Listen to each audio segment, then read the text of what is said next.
안녕하세요. 네. 우와.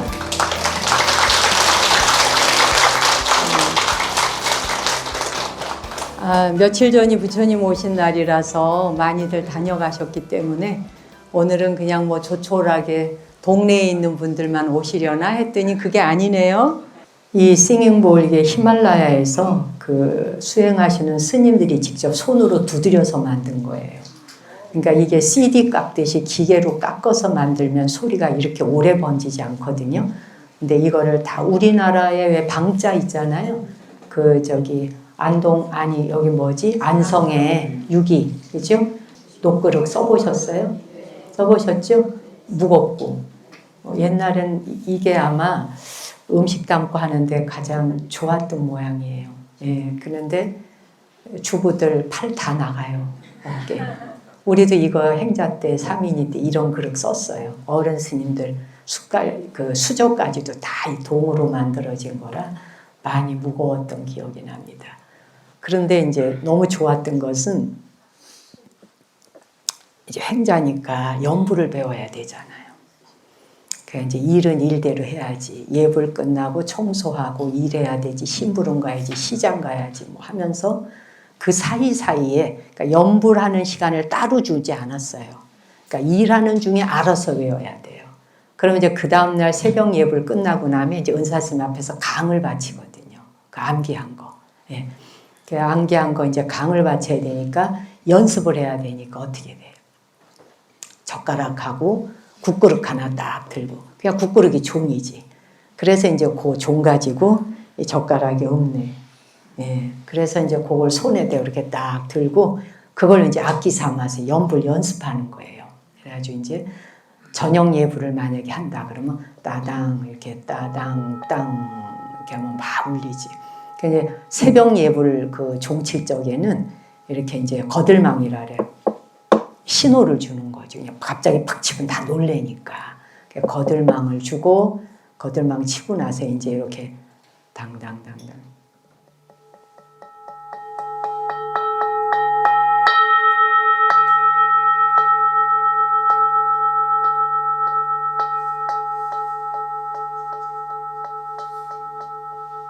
이렇게. 그래서 작은 소리부터 올라가갖고 당장당장 깨우죠.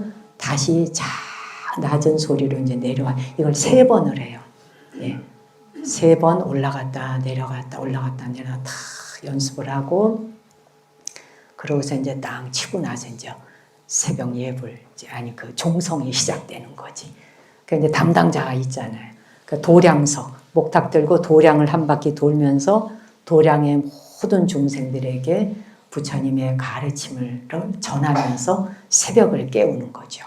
예, 그래서 이제 새벽 3시엔 보통 이제 천신들이 깨어있는 시간이다. 그래서 천신들 깨어있는 시간들에 이제 조용히 깨우면서, 그러면서 이제 연불을 통해 갖고 모든 이 삼라만상에 잠들어 있는 어둠을 깨우는 거죠. 그때 이제 그 어둠을 깨운다고 하는 것이 바로 뭐냐? 잠자고 있는 잠을, 그러니까 이부자리에서 자다가 일어난다 이런 말이 아니고, 그 잠에서 깨어난다, 무지를 깨운다는 뜻인 거예요. 그렇지? 어리석음에서 깨어난다. 무지를 깨운다. 그래서 이제 새벽 예불, 그 새벽에 사찰에 가서 주무시면서 예불에 동참해 보신 적도 있으시죠? 네, 여러분 뭐 템플스테이 같은 것도 가보셨을 것이고 또 그 다른 경험도 혹시 있으실지 모르는데, 그 새벽 예불 한번 참석해 보는 건 뭐 우리나라 국민들이 경험해 볼 수 있는 저는 최고의 어떤 그 문화적 콘텐츠가 아닌가. 불자들에게는 신심과 신앙의 대상이지만 일반인들한테도 최상의 문화적 콘텐츠라고 생각해요. 그 잠이 오는 시간에 눈을 부비고 일어나서 그 어두움에서 어둑어둑한 시간, 특히 겨울에는 깜깜하고 춥고 다 대지가 얼어 있잖아요. 그래서 이제 도량석을 하고 도량에 있는 모든 존재들에게 이제 신호를 주는 거죠. 오늘 하루도 부처님 법안에서 모두가 다 무지와 무명에서 깨어나서 다 이고등락 해탈의 길로 함께 나아갑시다 라는 이제 연불을 땅땅땅땅 치면서 하는데 그 도량서 갈 때 이제 우리 여기 서율 스님 정도 되는 이런 분의 연불 소리가 청이 들리면 아주 신심이 나지. 예. 그 이제 연불 소리도 바가지 깨지는 소리를 한다든지 뭐 이러면은 그 존재들이 다 놀래가지고 그냥 깨어나는 게 아니라 짜증날 수도 있기 때문에. 그래서 스님들이 연불을 무지 연습해야 돼요, 사실. 그 노래하는 가수들이 그 목 다듬으면서 얼마나 연습하겠습니까? 우리 스님들도 이거 연불가락 엄청 연습해야 됩니다. 그래서 이제 우리는 행자 때 들어오면 제일 먼저 가르치는 게 연불이잖아요. 야, 참 여러분 능력되고 시간되고 이 몸 따라주면 우리나라 섬들 해외 나가시는 것도 좋지만 연세 드셔가지고는 해외 너무 나가려고 하지 말고 비행기 타는 것도 고달퍼요. 우리나라에 이런 좋은 섬들이 있어요. 배 타고 1시간 40분에서 2시간 정도, 2시간 반 거리. 뭐 그 정도. 그 다음에 배가 워낙 좋아요. 저 깜짝 놀랐어요. 야, 우리나라 페리오가 이건 뭐 너무 안전해. 그래서 풀등이라는 데를 갔었는데 제가 이제 밴드에 올려드렸잖아. 거기가 순식간에 안개가 낄 수도 있대요. 그러니까 이제 바다와 바다 사이에 모래섬이 나타나는 거예요. 그게 딱 3시간에서 5시간에 썰물 때 나타났다가 밀물 들어오면 다시 다 갇혀버리지. 하루에 2번씩 나타난대요. 그럼 이제 사람들을 배 타고 거 가서 내려놓으면은 여의도 면적의 5배 정도 규모, 30만 평의 모래섬이 나타나니까 얼마나 사람들이 멋있다고 좋아하겠어. 그러니까 입을 쭉 벌리지. 야, 그게 전 세계 우리나라 딱 하나, 서해안 바다 하나래요. 우리나라밖에 없어요. 다른 데 절대 없어. 그게 대이작도, 소이작도.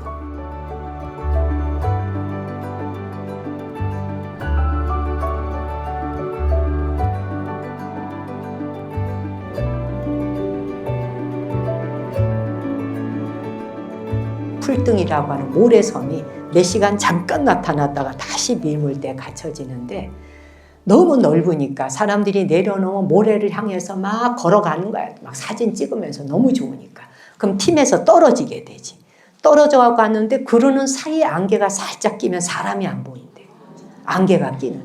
그 사람이 안 보고 시간은 됐는데 자기는 막 걸어가. 그냥 계속 너무 좋으니까 빠져갖고 막 신기루 현상처럼 나타날 수 있는 거지. 날씨가 좋을 땐 관계가 없는데요. 그래가지고 이제 배 타고 나가야 되는 시간을 잊어버리지. 그런데 가면은 시간을 잊을 수가 있어.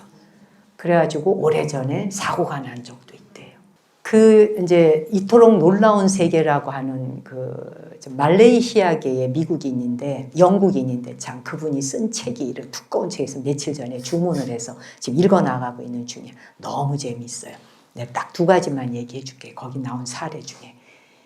이 세계에 존재하는 모든 생명체는 인간인 우리가 상상할 수 없을 정도로 그들이 살아가는 지혜롭고 현명한 방법으로 각자 살아가고 있다. 근데 그 중에 뭐가 있냐면 그 붉은 무슨 개구리 이름이야 이게. 뭐 개구리 이름인데 개구리가 알을 낳았어요.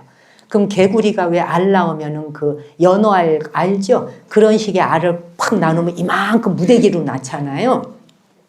알을 이렇게 딱 나누면은 그걸 이제 그 과학자들이 실험을 했어요. 그 실험을 했더니 이게 무엇이 와가지고 어떤 것을 갖다 대도요.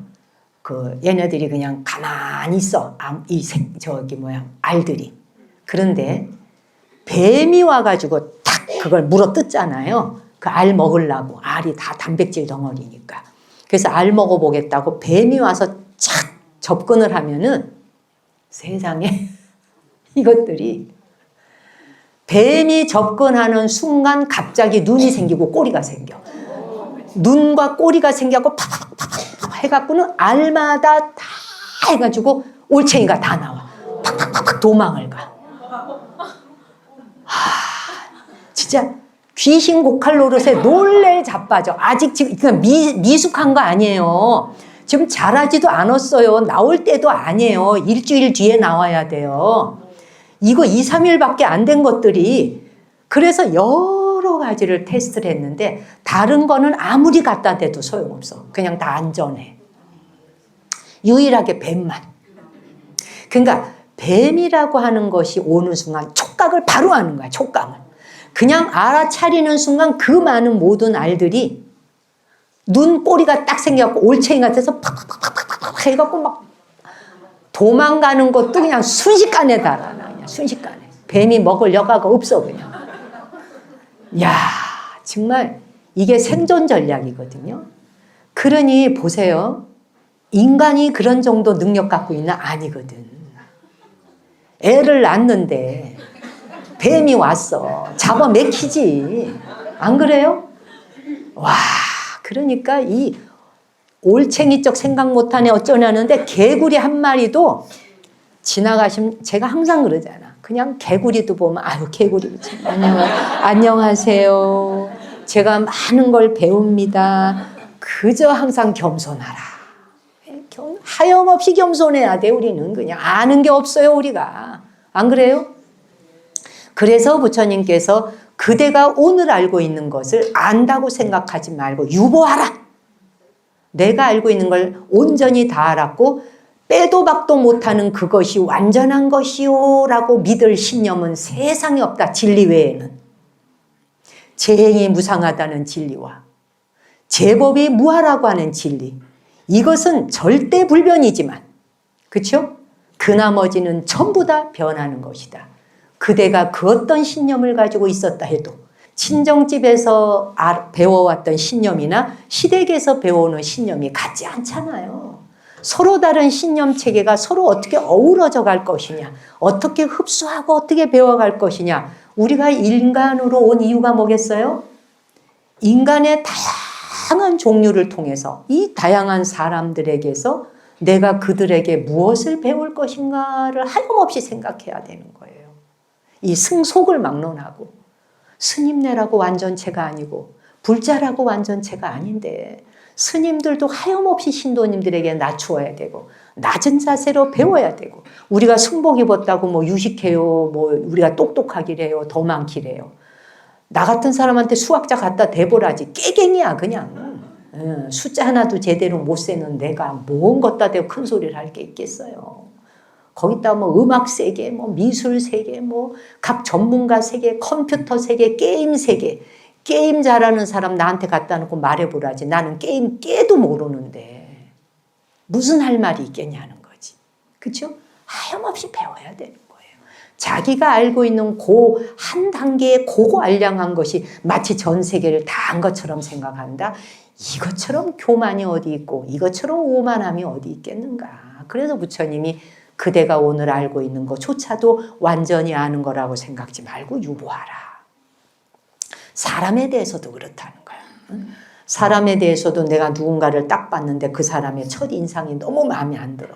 왜 인상이 마음에 안 들까? 그렇게 비슷하게 생긴 사람한테 사기를 당해본 적이 있을 때 그 느낌의 이미지가 여기 딱 각인이 돼 있잖아요. 그 해마에서 불러내잖아. 예. 그래서 기억이, 일화 기억이 장기 기억으로 넘어가는 순간 기억 불러내가지고서 바로 써먹지. 왜? 시각으로 보는 순간 비슷한 형태가 오니까 저렇게 생긴 사람은 사기칠 수 있고 거짓말할 수 있어 라고 생각하니까 그냥 그 사람이 미워지지, 싫어지지. 일단 접근을 안 하게 되지. 안 좋아라 하게 되지. 이 말은 뭐냐? 그 사람하고 굉장한 친구가 되고 벗이 되고 팔짱 끼고 다니라는 얘기는 아니지만 적어도 자기 마음 안에 그런 유형의 사람에 대해 저항하고 있는 마음을 내려놓을 수는 있어야 된다. 그 사람과 뭐 죽고 못 사는 사이가 되라 이게 아니고 저항하고 밀어내는 마음 정도는 내 안에서 삭힐 수 있어야 되는 거지. 그런 경계를 넘어설 수 있어야 되지 않겠어요? 그렇죠? 예. 그렇게 사람 세상에 배우겠다고 우리가 익혀가겠다고 왔는데 그래서 제가 늘 하잖아. 나 한 사람 부처 만들겠다고 이 세계 80억 인구가 존재하고 있다. 가지가지 방법으로. 그러니까 내 업이 어떤 부분이 차고 넘치고 어떤 부분이 미흡하고 어떤 부분이 택도 없는지 사람의 형상은 했지만 아주 택도 없는 짓을 할 때가 있어요. 자기 스스로 자기를 돌아보면 너무 잘 알아요. 남이 뭐 말할 것도 없어요.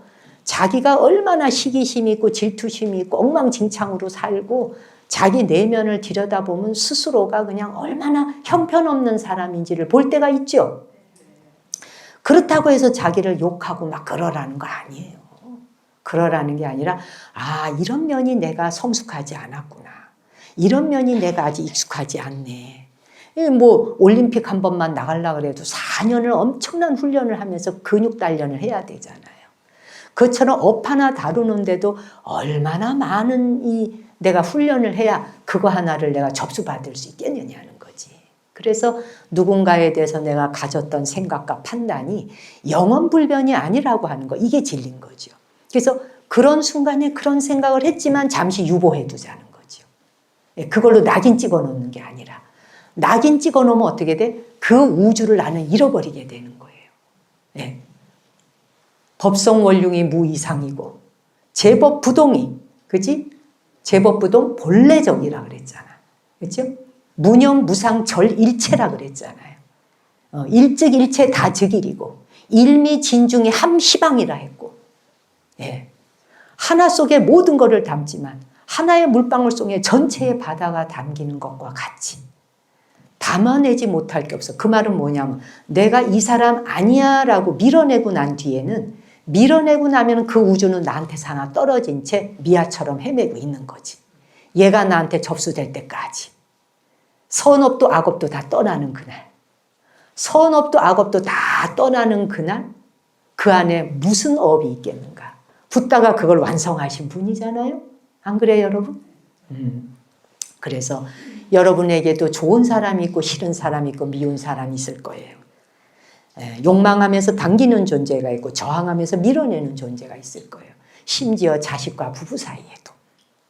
부부 사이에서도 내가 왜 아내를 밀어내고 내 남편을 밀어내는가. 자기가 만들어 놓은 신념의 기대치에 준하지 않을 때 밀어내거든요. 그거는 제일 가까이 자기에게 다가온, 말하자면 우주선이 자기에게 와서 도킹을 해야 되는데, 그러는데 우주선에 가까이 접근해서 도킹을 해야 되는데 도킹을 안 하고 뱅뱅뱅 도는 거야. 그냥. 왜? 네가 내 마음에 들 때까지 나는 도킹을 안 하리라. 이러고 뱅뱅뱅 돈다는 거지. 자기가 만들어 놓은 신념이 진리인 줄로 착각하면 안 된다는 거예요. 그렇죠?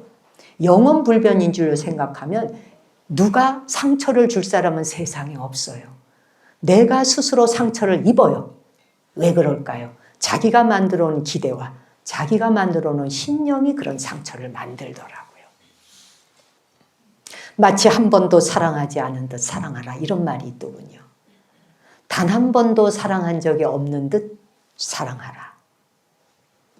자기 존재에 대해서 먼저 그렇게 내가 스스로 존귀함을 알 때, 예, 천상천하의 유아독존, 모든 존재 하나하나가 다 존귀하다고 하는 것을 알게 될 때, 우리가 자신을 해칠 수 있고 남을 해칠 수 있나요, 여러분? 해칠 수 있어요? 못 해치지. 예. 어쨌든 그렇게 아까 그 올챙이가 아니라 그 개구리 알 보세요. 개구리 알도 지살도리는 하는 거야. 그냥 다른 거는 상관이 없는데 그냥 뱀한테 먹혔다 하면 죽는 거야, 이거는 그냥. 이게 뭐야? DNA에 딱 있는 거죠. 위험하다. 그래서 생존이 달린 문제이기 때문에 바로 알아차리는 거예요. 하나만 더 얘기해 드릴까요? 재밌지 않아요? 공작새 얘기. 공작 있죠? 그 얘기는 공작이 쫙 날개를 펼치면 너무 멋있죠? 특히 수컷이. 그 수컷이 그렇게 멋있는 날개를 매달고 다녀야 되는 것도 가엾어. 왜? 암놈한테 잘 보이겠다고. 선택 좀 받아보겠다고. 왜 그럴까? 새끼를 낳아야 되니까. 그래서 최대한 멋있는 부채살을 펼치잖아요. 그러면 말이에요. 생각해 보세요. 공작새 입장에서는 이 넓은 부채살 같은 꼬리하고, 응? 그 꼬리가 말이지 얼마나 불편해. 그러면 잡아먹힐 확률이 굉장히 높아요, 이게. 띠뚱거리고, 이게 뭐 빨리 달아날 수도 없어요. 그다음 꼬리가 길잖아, 이렇게. 기니까 모아와서 탁 무럭무럭 바로 재벼먹힐 수 있지 않습니까? 도대체 이게 왜 그렇게 불편함을 감수하면서까지 그 크고 긴 꼬랑댕이를 늘어뜨리고 다닐까? 그 다음에 그냥 촥 펼쳐갖고 막 나봐라, 나 잡아봐라, 막 나 잡아봐라, 막 이러잖아. 그럼 암놈이 그거를, 저 순놈이 말하자면 굉장히 멋있고 종자가 좋은 놈이다라고 하는 걸 알 수 있는 방법을 이 머리에 있는 여기 화관 같은 거 이거 있죠? 그 순놈도 있고 왜 암놈도 있고 이렇게 딱 이렇게 뭐 깃털처럼 뭐 하나 있잖아 여기. 요걸 그 매달고 있는 거 있죠. 세상에 이게 나는 그냥 멋으로 매달았는 건 줄 알았어. 왜 공주마마 그 왕비마마 이거 하잖아. 그랬더니 그 공작새 보고 이거 매단 거더만요. 공작새 이거 매단 걸 보고 머리에 여기 딱 삥 꽂아가지고 중전마마 왕비마마 후궁들 다 하고 나오잖아. 여러분도 다음 달에 한번 하고 와봐요. 자 그랬는데 이게 왜 있나 했더니 세상에 이 순놈이 이제 촥 부채살을 펼쳐갖고 막 촥 보여주잖아. 나봐라 나봐라 막 이러잖아. 그럴 때에 이 암놈이 순놈이 이제 그걸 펼치고 막 이렇게 이제 막 군물하듯이 막 요리조리 몸을 빗든다 이거야. 그럴 때에 공기 중에 전해오는 진동을 얘가 받는 거야. 이게 진동을 통해서 안 돼. 야, 제가 무릎을 쳤어요. 이러니 어떻게 세계가 놀랍지 않고 어떻게 우리가 생명에 대해서 진짜 야, 우리한테는 그런 능력도 없어요. 그냥 남자 여자 서로 속아가지고 그냥 막 결혼한 뒤에 다 속았대 그냥. 아, 그리고 저한테 와서 그래. 자기가 속아놓고 저보고 막 해결해 달래. 제가 어떻게 해결해? 난 이것도 깃털도 없는데 내가 이게 있어야 뭐 공중에서 이 진동을 느낄 거 아니야. 그쵸? 아유 그래 저 남자 어떻게 하면 좋냐 저 여자 어떻게 하면 좋냐고 막 또 막 서로 막 바람을 핀다고 이래. 근데 내가 이걸 하나 달아야 되려나. 그 중전마마 거라도 하나 갖고 와서 내가 머리에 띠둘러서 암만 해도 해야 될 것 같아 내가. 그치 여러분? 아유 보통 일이 아니야. 야 이걸로 공기 중에서 전해오는 진동을 파악한다네. 그 진동을 통해서 저 수컷의 말하자면 DNA 종자가 우수하다 미약하다를 판단한대요. 그래갖고 짝짓기를 한대 글쎄. 그러니까 잡아먹히는 것보다 더 중요한 게 짝짓기인 거야 걔네들은. 그래서 맥혀 죽는 한이 있어도 이 깃털을 멋있게 늘어나야 되는 거래요. 그렇게 진화를 했대요.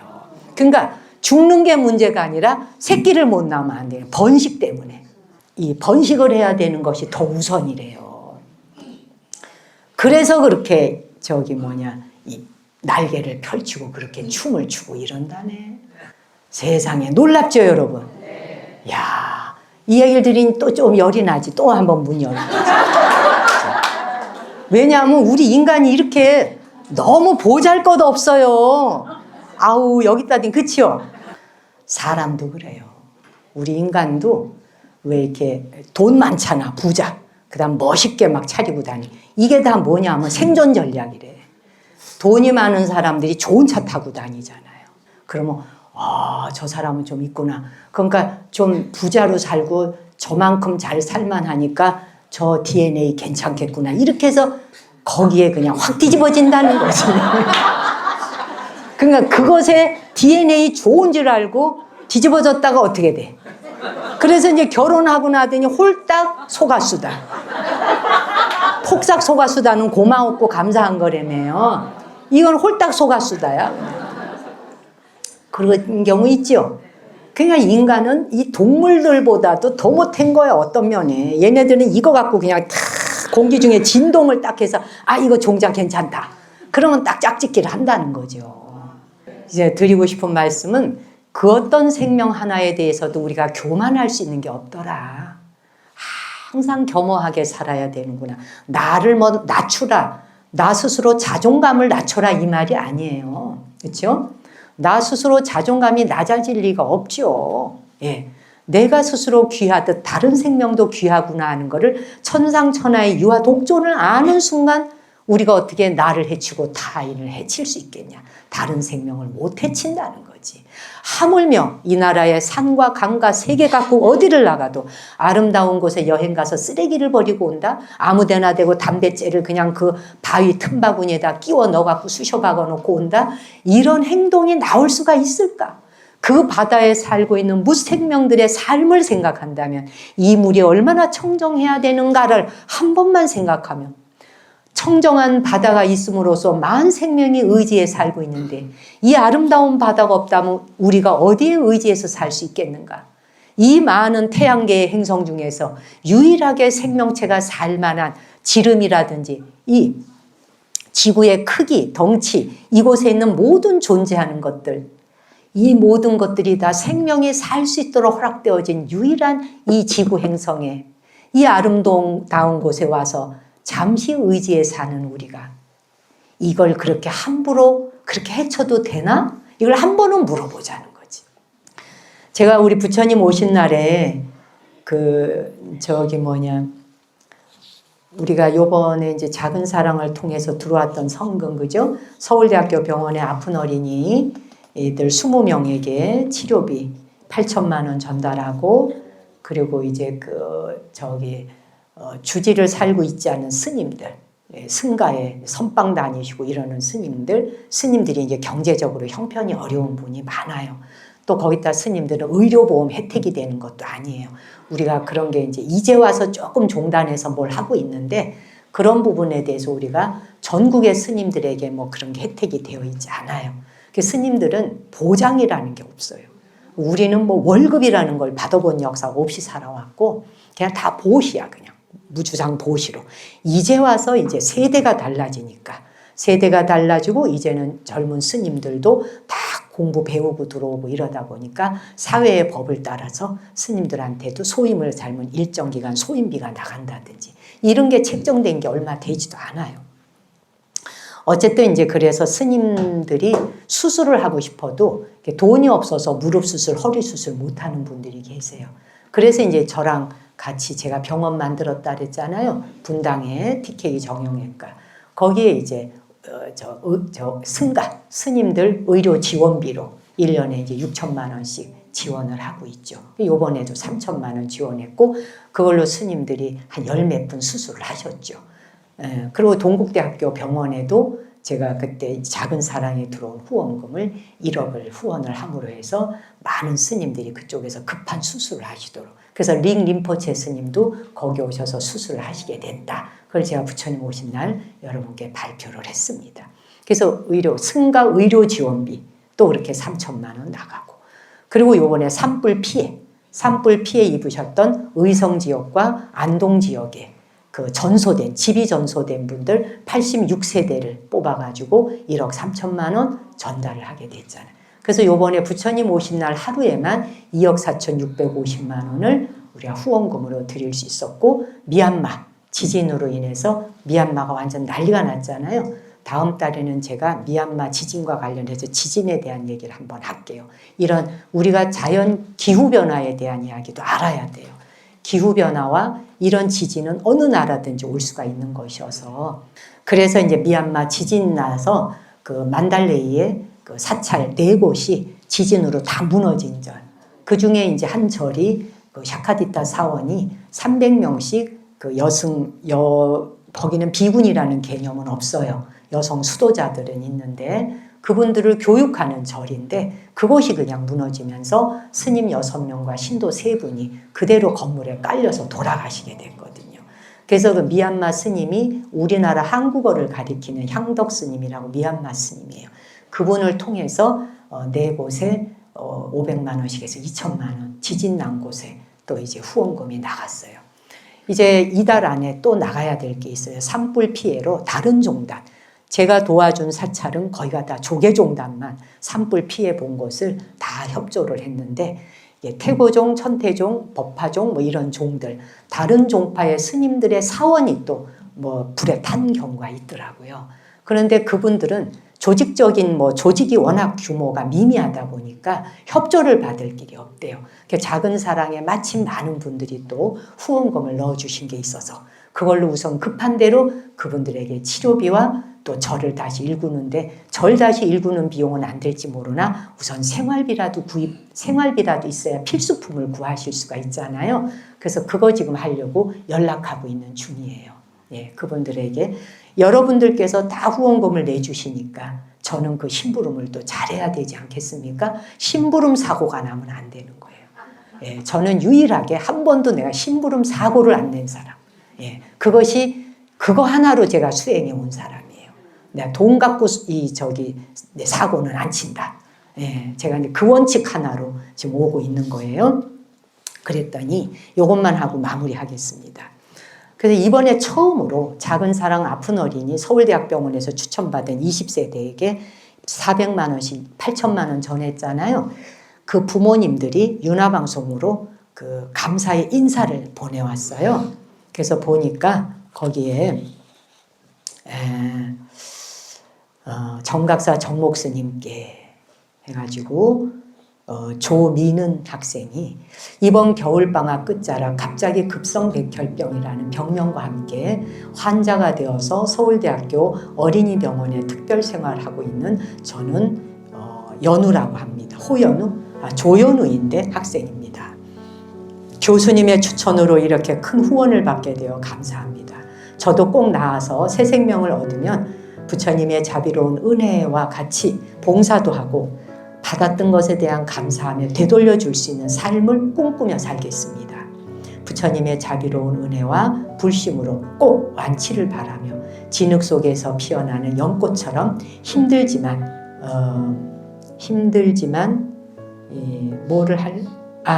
피를 받아서 연꽃처럼 환하게 예쁘게 피어나겠습니다. 피를 왜 조혈모 세포 이식이나 뭐 이런 거 하잖아. 또 다시 한번 후원해 주신 분들께 감사드립니다.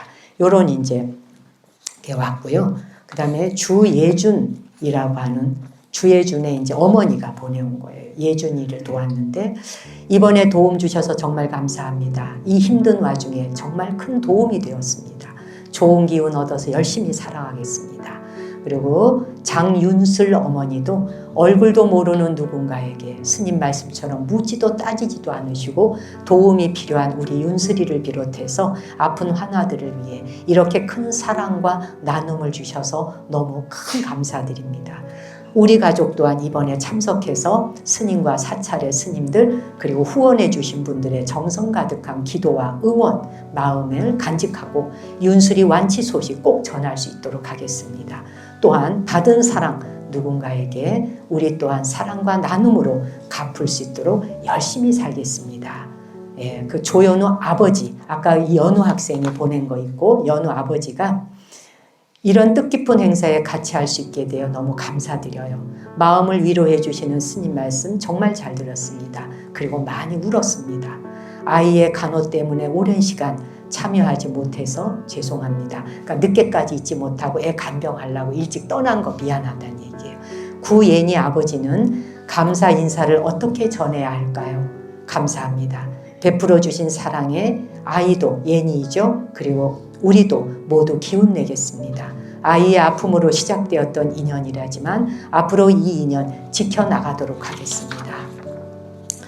물질적으로 정신적으로 여유가 생길 언젠가 꼭 다시 찾아뵙겠습니다. 정유찬도 도움받았는데 그 어머니가 귀한 후원금 받을 수 있어서 늦게나마 감사 인사드립니다. 아픈 아이들 치료에 무엇이든 부족함이 없기를 저도 기도하겠습니다. 그리고 박지호 어머니가 정각사 다녀오고 마음 한 곳이 너무나 평화로워졌습니다. 많은 위로와 감사의 마음 배우고 받아와서 제 삶 한 곳을 따뜻하게 채워주는 시간이었습니다. 정말 감사드립니다. 최윤재 어머니는 정말 감사합니다. 곧 좋은 소식 전해드릴게요. 그 다음에 끝으로 서연우 아버지가 감사합니다. 아픈 마음 잠시지만 정각사에서 평안을 찾을 수 있었던 하루였습니다. 하루빨리 완치 소식 전해드리겠습니다. 다시 한번 감사드립니다. 이런 인사를 보내는 거예요. 제가 여태까지 후원금 전달하면서 이런 인사는 이번에 진짜 제가 처음 받아본 것 같아. 그전에도 감사 인사를 보내오셨는지는 모르겠는데 제가 이번에 이렇게 많은 분들이 후원금 받고 인사를 전해주셔서 여러분들에게 이걸 안 전해드릴 수가 없더라고요. 왜냐하면 여러분이 다 후원해 주신 거잖아요. 그리고 해외에서도 이렇게 다 참여해 주셨거든요. 뉴질랜드, 호주 막 그쪽 돈으로 보내주시고 중국 돈, 일본 돈, 막 미국 달러 이렇게 보내주셨거든요. 그런 십시일반이 모여갖고 이렇게 도울 수 있었잖아요. 이 조그만한 절에서 부처님 오신 날 등값보다 더 많이 들어왔어 후원금이. 예, 우리는 이 사찰에 들어오는 기도비는 얼마 안 돼요. 정말로. 우리는 절에다가 돈 내시는 분이 거의 없어요. 왜? 우리가 고정신도가 없기 때문에. 이 절이 정목스님이 윤화방송을 하다 보니까 전국에서 여러분이 다 본찰이 있는 분들이에요. 각자 다니시는 절이 있고 그냥 제 법문 들으려고 유튜브 보고 여기 오시기 때문에 이 절이 자기 본찰이 아니니까 이 절에다 기도비나 뭐 이렇게 법회비, 보시 이런 걸 내실 일이 별로 없는 거예요. 그래서 이 절은 뜨내기 절이고 철새절이에요. 예. 그런데 이 철새절이 오시는 분들에게는 가능하면 맛있는 거 좋은 거 베풀으라고 왕창 많이 사니까 우리 이제 종무소에서는 머리가 아파하는 거죠. 저는 그래서 늘 하는 얘기가 그래요. 절에 찾아오시는 분이라면 누구에게나 항상 여름에는 시원한 물 대접하고 겨울에는 따뜻한 물이라도 공양 대접하라. 떡 하나라도 정말 사탕 하나라도 있으면 먼 길 오셔서 고맙다고 인사드리고 언제나 그분들을 귀한 신도님 다 귀한 부처님 모시듯 그렇게 공양해 주기를 바란다. 내가 전국을 다니느라고 이 절을 지킬 수 없는 사람이니 이 절에 머무시는 여러분께서 외부에 나가 포교하고 있는 나를 대신해서 여러분들의 행동 거지와 말 한마디 한마디가 오시는 분들이 시름을 내려놓고 가실 수 있도록 해달라. 이게 항상 당부예요. 우리 봉사자들한테도. 정각사에 왔다 가니까 아픔을 내려놓을 수 있었다라는 말을 듣게 하라. 그리고 무엇이든지 없어요 소리 하지 말고 공양 때가 되었으면 공양 한 끼라도 같이 드시고 가게 하라. 반찬이 아무것도 없어도 김치쪽 하나라도 노나 먹을 수 있도록 공양 드실래요라고 한마디라도 여쭈어라. 만약에 공양 때가 지나서 오셨는데 부산에서 왔네, 대구에서 왔네, 광주에서 왔네, 먼 곳에서 오셨다 하거들랑 혹시 공양 안 하셨으면 라면이라도 끓여드릴까요? 라고 하라. 그리고 라면을 대기해놔라 아예. 제가 늘 그런 얘기를 합니다. 없다는 소리 하지 말라. 그리고 이분들이 여기 오셨을 적에 보시, 시주, 기도비 내시는 분들로 바라보지 말라. 사람 한 사람이 돈주머니가 아니다. 그들 모두가 각자 자기 삶의 고난을 어깨에 짊어지고 사시는 분들이시다. 이 어깨에 짊어진 인생의 고단함을 절에 와서라도 내려놓고 가실 수 있도록 허락해야 되지 않느냐. 나는 이 절이 부디 대한민국 안에 내가 딴 절까지는 부탁 못하겠고 정각사 하나만이라도 그런 절이 제발 되어달라. 이게 내가 우리 소임자들과 정각사 사원에 머무시는 스님들께 드리는 부탁이고 그 말씀을 너무 잘 들어주시고 잘 따라주시고 현재로서는 그렇게 하고 있어서 늘 고마워하고 있죠. 끝으로 산불 피해 후원받은 가족들이 여기에 이장님 반장님들이 다 오셨었잖아요. 후원금 받으러. 그분들이 초파일 끝나고 나서 돌아가셨는데 각 의성가 이제 돌아가셨는데 하루 종일 감사 인사를 받으셨대요. 고맙다고.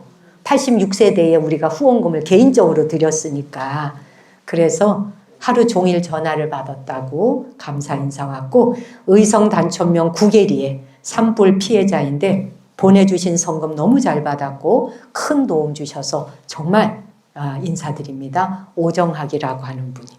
안녕하세요 스님. 이게 스님의 폰인지 누구 폰인지 모르겠습니다. 정각사 폰으로 했네요. 저는 의성에 산불 피해를 입은 주민입니다. 스님께서 이렇게 크신 은혜를 베풀어 주셔서 감사 말씀 드리고 싶어 전화를 드렸습니다. 정말 정말 감사합니다. 후원자들까지 건강하고 행복하십시오. 이렇게 인사를 전해 오셨어요. 여러분들이 어떤 일을 하셨는지 아시겠죠? 네. 너무 좋죠? 네. 예, 이렇게 살아가는 세상이에요. 우리가 살아가는 세상 편안하게만 살 수 없어요. 홍수도 오고 태풍도 오고 그렇죠? 지진도 오고 항상 피해 입을 수 있거든. 그럴 때 우리가 이렇게 서로를 손잡아주고 하는 그런 마음을 잊지 않고 산다면 세상은 그만큼 아름다워지지 않겠나. 그런 마음으로 여러분의 불성과 우리 내면의 모든 불성이 정말 완성되는 그날까지 우리가 양심적으로 살아가고 바르게 살아가고 정법에 의해서 살아가는 불자의 그 길을 잊지 말고 이탈하지 말고 서로 격려하며 손잡고 함께 잘 살아가며 정진하십시다 하는 말을 끝으로 오늘 법문 마치겠습니다. 네, 여러분.